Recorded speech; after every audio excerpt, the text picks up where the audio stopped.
First of all, many big congratulations for the 2 points against the giants of Asia. We can say that. And for you, what is the most satisfying thing from the results against those two teams, from a team and personal perspective? Of course, personal is being two-time starter for mine is a great honor, a great feeling, especially how important these games are. And happy to get a lot of minutes of the coach, the chance to show myself and help the team. And overall was two great team performances. Also happy with the clean sheet, happy how solid we are in the back and knowing that we can keep a clean sheet against a giant in Asia. So adding with a personal goal against Saudi Arabia makes this FIFA match day a great feeling. So was it your goal or Ragnar? 100% my goal. If you go on FIFA.com or AFC, you will see my name. So I'm sorry Ragnar, maaf. Goal is for me. In the national team, you cannot stay still. Competition is coming up with the imminent arrival of Eliano and Astawi also in the batch ready to give you a fight for your place. Do you think that you got that right wing back spot? I think it's up to the coach to decide, and I believe me and Asna, we have a great relationship. Eliano also coming in. We have to push each other till the top, till the limit, and support each other, but also push each other and compete for that spot on the right wing back. And it doesn't mean I got the two last games starting on the right wing back that it's for sure 100% I am in the next games also starting. But I will give everything to keep this spot as long as possible, and like I said, help the team. And I believe in the team, in every player in the team. We have a great team, a lot of potential. So no matter who is playing, everybody will give everything for this team. But your specialty is that you're not only can play at right wing back, you can play in several positions, and Pujian has already done that within the national team. How does he convey what he wants from you, or how does he prepare you tactically from his match? Does he like tell you from a few days back that okay, you're gonna play midfield now, or it's just something that came up on the day of the match? No, it comes for sure a couple of days. Even sometimes as soon as Garuda calling when I arrive, he mentions what the plan is with me. And sometimes there is no communication and there is no problem. But mostly if I change position, I know a couple of days in advance. So during the video meeting, tactical meeting, I'm aware of my responsibilities, about my task. And he's very good in communicating in that way. So yeah, it's a good coach. He's at the right team, at the right place. So no, the communication is good way. Even though there is language barrier, the communication is very good. You are now one of the senior players in the team. What kind of advice do you regularly give to the young players?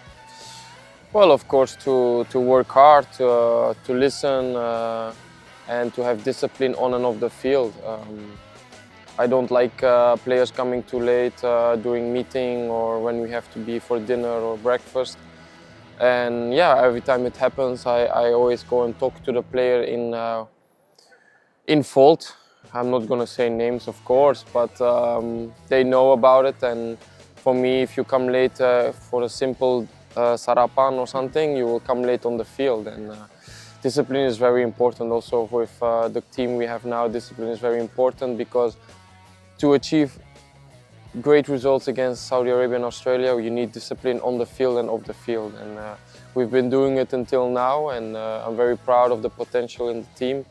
The young players are listening very good, and I told them to improve every day and work very hard. And they are doing it, and I'm telling you, there is a big future for Indonesian football.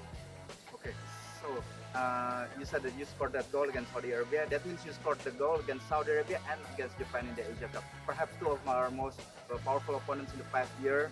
Is this like or that aspect of the game that you try to improve upon, especially considering like the perhaps a bit difficulty in the striker department in the up front? I mean, it's clear we have some trouble scoring goals, maybe in the offensive department, even though I believe we don't have to only look towards the strikers regarding making scoring goals.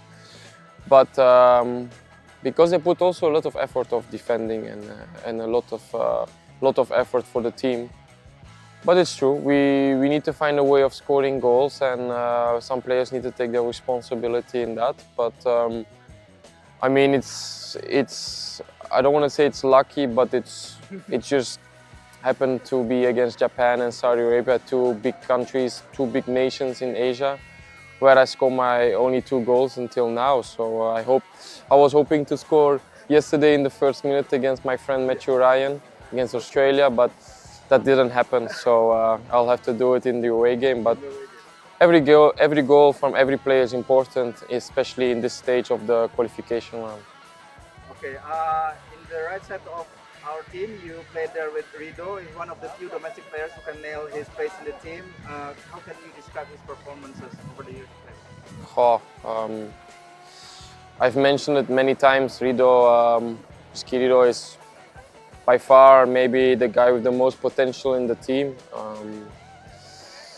I believe in him. We trust each other. I trust him a lot.